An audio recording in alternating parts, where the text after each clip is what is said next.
शक्ति होती है। इस जादुई पत्ते के बारे में अब उस राज्य के लोगों को पता चलने लगता है और वो इसे चाय की पत्ती की तरह अब बेचने लगते हैं, जिसकी वजह से वो राज्य बहुत ही ज्यादा धनवान होने लगता है और अब वहाँ के लोग उस ड्रैगन को बहुत ज्यादा मानने लगते हैं और उसका ख्याल भी रखने लगते हैं। ड्रैगन भी उनके काम से दरअसल बहुत खुश होता है और अपने सबसे भरोसेमंद लोग जैसे कि व्हाइट विजार्ड, राजा और रानी और राजकुमारी को एक सील दे देता है, जिसकी मदद से ड्रैगन सिर्फ उन लोगों का कहा ही मान पाएगा। लेकिन कुछ लालची लोग भी होते हैं जैसे कि ब्लैक विजार्ड, टू फेस्ड विच, और इन लोगों ने राज्य और संपत्ति के दम पर ड्रैगन और उस राज्य को अब अपने कब्जे में कर लिया होता है। ये लोग इतने ज्यादा दुष्ट होते हैं कि पैसों के आगे उस ड्रैगन का ख्याल तक नहीं रखते हैं, ना तो उसकी पलकें ट्रिम करते हैं और ना ही किसी तरह से उसकी देखभाल करते हैं, जिसके कारण ड्रैगन की जो पलकें होती हैं अब ये दिन पे दिन भारी होने लगी थी और इस कारण उसे बहुत ज्यादा नींद आने लगी थी। इधर व्हाइट विजार्ड और उनकी टीम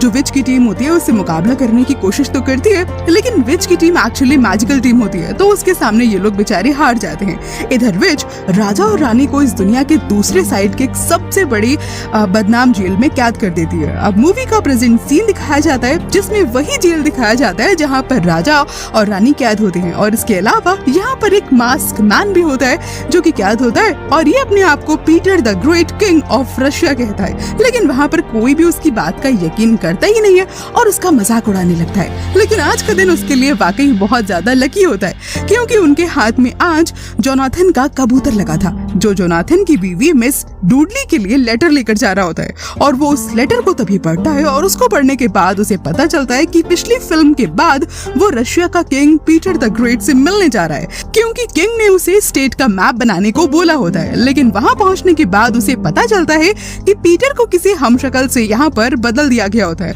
और इसके पीछे जिसका भी हाथ होता है उसे दरअसल पता होता है कि पीटर कौन है और इसीलिए उसका मुंह बंद कराकर उसे इस कैद खाने में डाल दिया जाता है। इसका मतलब वो जो मास्क मैन होता है वो बिल्कुल सच बोल रहा था कि वही पीटर द किंग होता है। अब पीटर समझ जाता है कि डूडली राजघराने से बिलोंग करती है जिसके फादर यूनाइटेड किंगडम के किंग होते हैं। अब इसके पीछे वो अपना पूरा परिचय लिखता है और उसे बाहर निकालने के लिए और ये लेटर मिस डूडली तक पहुंचाने के लिए बोलता है। जब ये लेटर मिस डूडली तक पहुंचता है तो वो अपने पिता को सारी बातें बताती है और तब उसके पिता सिर्फ जोनाथन को बाहर निकालने का खत लिखते हैं, क्योंकि अभी भी उन्हें मास्क मैन की बातों पर कोई खासा यकीन नहीं होता है और आखिर में उन्हें जोनाथन को छोड़ना ही पड़ता है। लेकिन वहाँ हम देखते हैं कि वो लोग तभी एक मासूम पर कोढ़े से बहुत ही ज्यादा हमला कर रहे होते हैं और वो उसे भी कैद से आजाद कर अपने साथ ले जाते हैं। लेकिन वो जोनाथन को इतनी आसानी से जाने नहीं दे सकते होते हैं क्योंकि उन्हें पता होता है कि असली पीटर है कौन। अब वो लोग प्लान बनाते हैं कि शहर से निकलते ही बीच रास्ते में उसे मार डालेंगे।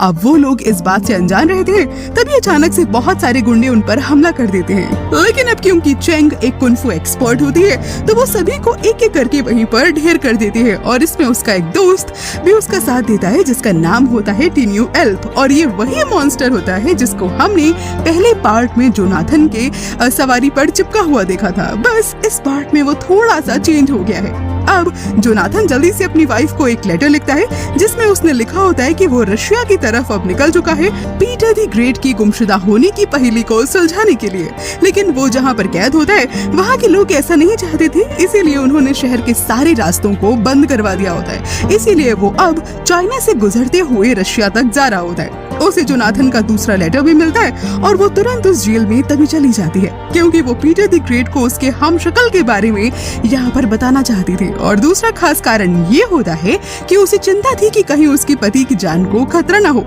उसके हमशक्ल की पहेली को सुलझाने की वजह से। इसके बाद मिस डूडली जब उनसे मिलती हैं तो हमें पता चलता है कि चेंग दरअसल किंग की राजकुमारी होती हैं और फिर दोनों मिस डूडली से उन्हें किसी भी तरह से यहाँ से बाहर निकालने की रिक्वेस्ट करने लगते हैं, क्योंकि जेलो जेम्स डूडली की बात पर एक्चुअली यकीन नहीं करता होता है कि mask man he Peter the great king होता है। अब उनके पास कोई और रास्ता नहीं होता है, इसीलिए डूडली उन दोनों को निकालने में यहाँ से मदद करने लगती है और फिर वो दोनों मौका मिलते ही यहाँ से भागने लगते हैं। इसके बाद वहाँ पर बहुत ज्यादा लड़ाइयाँ होती हैं। दोनों बहुत मुश्किलों के बाद किसी तरह से वहाँ से निकल ही रहे होते हैं कि तभी किंग उसी ड्रैगन सील को ढूंढने लगते हैं। तभी उन दोनों को रियलाइज होता है कि वो यहाँ से अब नहीं निकल सकती। इसके बाद जब किंग सील को ढूंढ लेता है तो पीटर से रिक्वेस्ट करता है कि वो इसे उसकी बेटी को दे दे। पीटर भी उसे प्रॉमिस करता है कि वो ये चेंग को जरूर देगा और वहाँ से बचकर मिस डूडली के साथ उस जेल से बाहर निकल जाता है। लेकिन किंग और जेम्स के बीच में 1-on-1 तभी बैटल होने के कारण वो यहाँ से फिलहाल नहीं निकल पाता है। आखिर में उन दोनों के बीच एक बहुत लंबी फाइट होने के बाद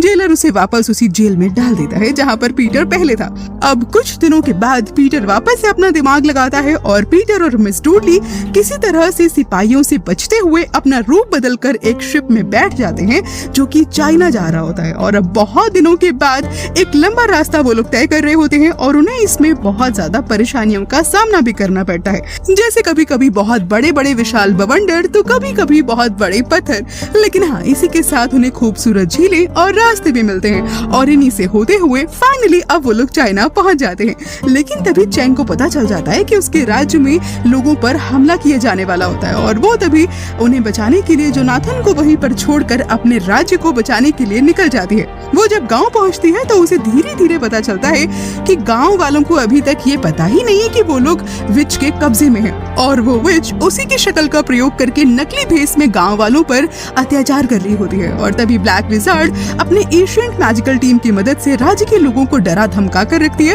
और उनसे बहुत ही ज्यादा टैक्स वसूल करती है। और अगर वहाँ के लोग इस बात को लेकर के आवाज उठाने की कोशिश करते हैं तो वो ड्रैगन उन्हें मारने की धमकी देने लगता है। तभी वो एक बूढ़े बेचारे इंसान को वहाँ पर ये लोग परेशान कर रहे होते हैं। तभी वहाँ पर ये जो बहादुर व्हाइट विजार्ड की छोटी सी सेना होती है, इनके साथ वो हमला कर देती है जिसके सामने ब्लैक विजार्ड की सेना वहाँ पर हारने लगती है। लेकिन देखते ही देखते ब्लैक विजार्ड की मैजिकल पावर से बने हुए जायंट सेना के आते ही अब व्हाइट विजार्ड की जो टीम होती है ये घुटने टेक देती है, क्योंकि ब्लैक विजार्ड के एक टीम मेंबर के पास एक्स मैन मैग्नेट की पावर होती है जिसकी वजह से वो सभी के हथियारों को उसी के अगेंस्ट यूज कर सकते होते हैं। और दूसरा बहुत ही ताकतवर होता है जो सबको चुटकियों में बस मसल कर रख देता है। और तीसरा अपने भद्दे शोर से सभी को कमजोर बना देता है जिसकी वजह से आखिर में व्हाइट विजार्ड को हार मानना ही पड़ता है। अब दूसरी ओर हम देखते हैं कि जोनाथन को ब्लैक विजार्ड की टीम पकड़ कर ले जाती है और वहाँ उसे एक लालची 2-फेस्ड विच से मिलना पड़ता है जो कि एक बहरूपिया होती है।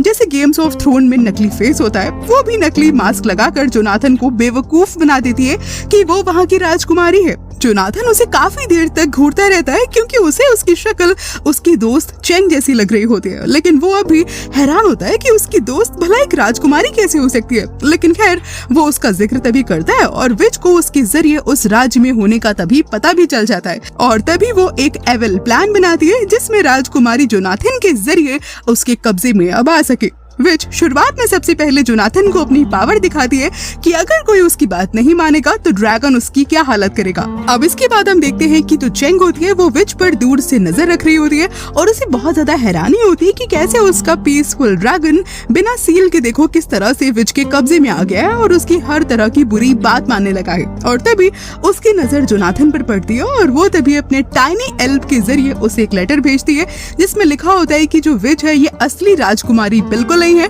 और उसकी जान को खतरा हो सकता है। साथ ही उसे एक टावर का डिटेल्ड मैप बनाने को भी बोलती है ताकि वो बाद में उसे इसी के जरिए बचा सके। अब क्योंकि टावर पर बहुत ज्यादा पहरा होता है तभी जॉन एस्केप मैप बनाने के बहाने राजकुमारी को उसके राज्य के मैप बनाने के लिए मना लेता है और अगले दिन पीटर और मिस डूडली भी वहाँ पर पहुँच जाते हैं। चेंग की नजर तभी उसी सील पर पड़ती है जो पीटर के हाथ में होती है और वो उन्हें अपनी गिरफ्त में ले लेती है। इसके बाद उसके बारे में इससे पूछने लगती है लेकिन पीटर उसे तभी पूरी सच्चाई बता देता है और तब चेंग को पता चलता है कि उसके पिता कहाँ पर कैद हैं। इसी के साथ मिस डूडली को भी पता चल जाता है कि उसके हस्बैंड को इसी राज्य में विच ने कैद करके रखा हुआ है और उनकी जान को खतरा भी हो सकता है। उधर जोनाथन मैप बनाने में अपनी पूरी मेहनत लगा देता है और वहाँ की सीक्रेट लैब में चुपके से चला जाता है और वहाँ पर जाकर उसे एक्चुअली में पता चलता है कि विच के पास कोई भी एंशिएंट मैजिकल टीम एक्चुअली होती ही नहीं है, वो ये सब कुछ बस साइंस की हेल्प से कर रही होती है। लेकिन विच की सेना वहाँ पर तभी आ जाती है और उसे पकड़कर यहाँ से ले जाती है। विच उसे तभी सजा देती है कि अगले दिन वो ड्रैगन को उसे सौंप देगी और पूरी तरह से अब वो मारा जाएगा। अब इस फैसले को सुनकर राज्य के सभी लोग वहाँ से चले जाते हैं और तभी वहाँ पर चुपके से टाइनी एल्फ आता है और जोनाथन ने जिस मैप को बनाया होता है उसे उड़ाकर ले जाता है और जाकर चेंग को दे देता है। अब चेंग जब इस मैप को देखती है तो इसकी हेल्प से व्हाइट विजार्ड पीटर के समय में बनाए गए उसके रशियन दोस्त और जोनाथन को उसकी कैद से आजाद कराने के लिए और अपने कैस्टल को बचाने के लिए विच के अगेंस्ट एक लड़ाई लड़ने के लिए पूरी तरह से तैयारी में जुट जाती है। इसी तरह से सभी लोग पूरी रात लगकर तैयारियां करते हैं और फिर अगले दिन पीटर और मिस डूडली विच से राजा और रानी की हैसियत से मिलने चले जाते हैं ताकि वो किसी भी तरह से उसका ध्यान भटका सके। अब इधर उसके रशियन दोस्त और चेंग अपनी सांस रोकते हुए पानी के अंदर से गुजरते हुए ड्रैगन केव की तरफ चले जाते हैं, लेकिन इधर विच को तभी पता चल जाता है कि मिस डूडली कोई और नहीं बल्कि जोनाथन की वाइफ है और वो तभी इसे ड्रैगन को भेंट करने के लिए हुक्म दे देती है। चेंग और उसके साथी मुश्किलों से तभी गुजरते हुए आखिर में ड्रैगन केव तक फाइनली पहुंच जाते हैं और वहां पर पहुंचते ही इन लोगों को हर तरफ ड्रैगन के मैजिकल पंख नजर आने लगते हैं और वो सब तभी आगे बढ़ते हैं और तभी ऊपर की तरफ जब जाते हैं तो उन्हें विच की ड्रैगन की सच्चाई का पता चल जाता है। वो ड्रैगन एक्चुअली नकली होता है जिसको साइंस की मदद से पावर दी जा रही होती है कि वो राज्य के लोगों को डरा सके। अब इधर मिस डूडली और जोनाथन मरने ही वाले होते हैं कि तभी सही टाइम पर चेंग और उसकी टीम उस ड्रैगन को नष्ट कर देती है और साथ ही उस राज्य के लोगों को ड्रैगन की सच्चाई का पता भी चल जाता है और वो दोनों बच जाते हैं और इससे सभी लोग बहुत ज्यादा खुश हो जाते हैं क्योंकि वो दोनों बहुत सालों के बाद मिले होते हैं। लेकिन तभी लड़ाई यहाँ पर खत्म नहीं होती है बल्कि अभी तो लड़ाई शुरू हुई होती है। अब व्हाइट विजार्ड की टीम पूरी ताकत के साथ आसमान से हमला करती है और अब अच्छाई और बुराई के बीच वाकई एक भयंकर लड़ाई होने वाली होती है। लेकिन अब फिर से उस व्हाइट विजार्ड की टीम उस नकली मैजिकल सेना के सामने हारने लगती है और उधर होशियार जोनाथन उसकी लैब को तभी जाकर पूरी तरह से डिस्ट्रॉय कर देता है जिसकी वजह से उन सेना को आर्टिफिशियल मैजिकल पावर मिल रही होती है और अब ये खत्म हो जाती है। अब सभी मिलकर उस सेना के ऊपर हमला बोल देती है और उसे खत्म कर देते हैं। इधर चेंग बहुत मुश्किलों के बाद अब उस आखिर में ड्रैगन तक पहुंच जाती है और वो अपनी मैजिकल सील का तभी यूज करके ड्रैगन पर सवार होने के लिए एक स्पेशल वॉरियर सूट को इन्वेंट करती है जो कि पत्थर से बाहर निकलता है और फिर वो सील को अनलॉक करती है और उसी की तेज धार से ड्रैगन की पलकों को ट्रिम कर देती है और अब ड्रैगन वापस से धीरे धीरे होश में आने लगता है जिससे कि वो बहुत ही ज्यादा खुश हो जाती है। वहीं दूसरी ओर विच को पता चल जाता है कि वो एक्चुअली अब हार गई है और अब उसकी कोई भी ट्रिक काम नहीं आने वाली है। तभी वो पीटर को बेहोश करके वहाँ के जितने भी गोल्ड पैसे होते हैं उसे लेकर भागने लगती है और तभी वहाँ पर ड्रैगन आ जाता है जिस पर चेंग सवार होती है और उसका रास्ता रोक लेती है। अब इन दोनों के बीच बहुत बड़ी लड़ाई शुरू हो जाती है और तभी ड्रैगन लूटे हुए सारे पैसे उसे छीन लेता है और सही सलामत राज्य को सौंप देता है। उधर दोनों में घमासान अभी भी लड़ाई हो रही होती है और तभी दोनों में से कोई भी हार मानने को तैयार ही नहीं होता है। दोनों बस एक दूसरे को हराने में लगी हुई होती है और तभी विच वापस एक चाल चलती है और चेंग से उस ड्रैगन सील को छीन लेती है और वो सोचती है कि शायद हो सकता है कि ड्रैगन उसकी बात मान ले और उसे नीचे गिरने से बचा ले, लेकिन ऐसा होता नहीं है क्योंकि ड्रैगन वाकई बहुत वफादार होता है और वो सिर्फ भरोसेमंद राजा रानी और राजकुमारी की ही बात मानता होता है। इसीलिए आखिर में वो उसे गिरा देता है और अब फाइनली विच की मौत हो जाती है। अब लास्ट में जोनाथन अपने फादर इन लॉ यानी कि यूनाइटेड किंगडम के किंग से चेंग के पिता को उस जेल से आजाद कराने के लिए चिट्ठी लिखवाता है और लास्ट में अब जेलर जेम्स को उन्हें आजाद करना ही पड़ता है। और ये मूवी उनके बच्चों को ड्रैगन के बारे में बताने का उद्देश्य होती है और यहीं पर अब इस मूवी की हैप्पी एंडिंग हो जाती है। तो दोस्तों मुझे बताइएगा कि आपको इस मूवी की कहानी कैसी लगी और हाँ, अगर आपको इस मूवी की कहानी अच्छी लगी तो इस वीडियो को लाइक जरूर कीजिएगा, इसे अपने दोस्तों के साथ शेयर कीजिएगा और हाँ, इस चैनल को सब्सक्राइब भी कीजिएगा ताकि मैं इसी तरह से मूवी की अमेजिंग कहानी आप तक लेकर आती रहूं। मैं जल्दी आऊंगी किसी और अमेजिंग सी कहानी को लेकर। Till then take care, bye bye.